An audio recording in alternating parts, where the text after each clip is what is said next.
శ్రీ గురుభ్యో నమ. శ్రీ మహాగణపతే నమ. భూమోస్కృతపాదానం భూమిరేవావలంబనం త్వయి జాతాపరాధానం త్వమేవ శరణం శివే.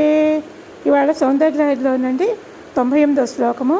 ఇది ఏంటంటే అమ్మవారి పాదాలను కడిగిన తీర్థం ఎప్పుడెప్పుడు తాగుతామా అని అడుగుతున్నారనమాట. కదా కాలే మాత కథయ కలితాలక్తకరసం పిబేయం విద్యార్థి తవ చరణ నిర్ణేజన జలం ప్రకృత్యా ముక్కానాం అపి చ కవితాకారణతయా కథాదత్తే వాణి ముఖకమల తాంబూల రసతాం. తల్లి, లత్తుక రసంతో కూడిన నీ పాదాలను, అంటే పాదానితోటి నిండిపోయి ఉంటాయండి అమ్మవారి పాదాలు. అలాంటి పాదాలను కడిగిన జలమును తాగే భాగ్యాన్ని, అంటే బ్రహ్మ విద్యను అర్థించే నేను ఎప్పుడు పొందుతానో చెప్పమ్మా. సరస్వీ ముఖ కమల తాంబూల రసం వంటి నీ పాదజలం స్వభావ సిద్ధంగా మగవారికి కూడా కవిత్వాన్ని సిద్ధింపచేయగలదు కదమ్మా అని చెప్తున్నారనమాట. అమ్మవారి పాదాలండి, అలా పాదానితో ఉన్న పాదాలని మనం బాగా తలుచుకోవాలన్నమాట, భావించాలి. ఇక్కడ ఏంటంటే విద్యార్థి అంటే అర్థం ఏంటంటే తత్వజ్ఞాన అభిలాష అన్నమాట.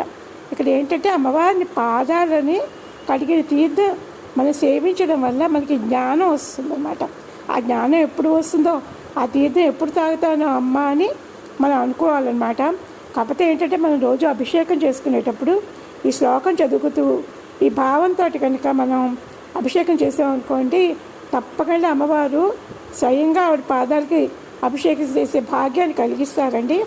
అమ్మ, లత్తుక రసంతో కలిసిన నీ పాద ప్రక్షాళన జలాన్ని విద్యార్థినైన నేను ఎప్పుడు తాగుతానో చెప్పమ్మా. సరస్వతీ మోము తామరలోని తాంబూల రసం అన్న దగ్గర నీ పాద ప్రక్షాళిత జలం మూగవారికి సైతం కవిత్వ రచనా సౌభాగ్యాన్ని ప్రసాదిస్తుంది కదమ్మా. అలాంటి రక్తక రసం నాకు ఎప్పుడు ప్రసాదిస్తావో కదా.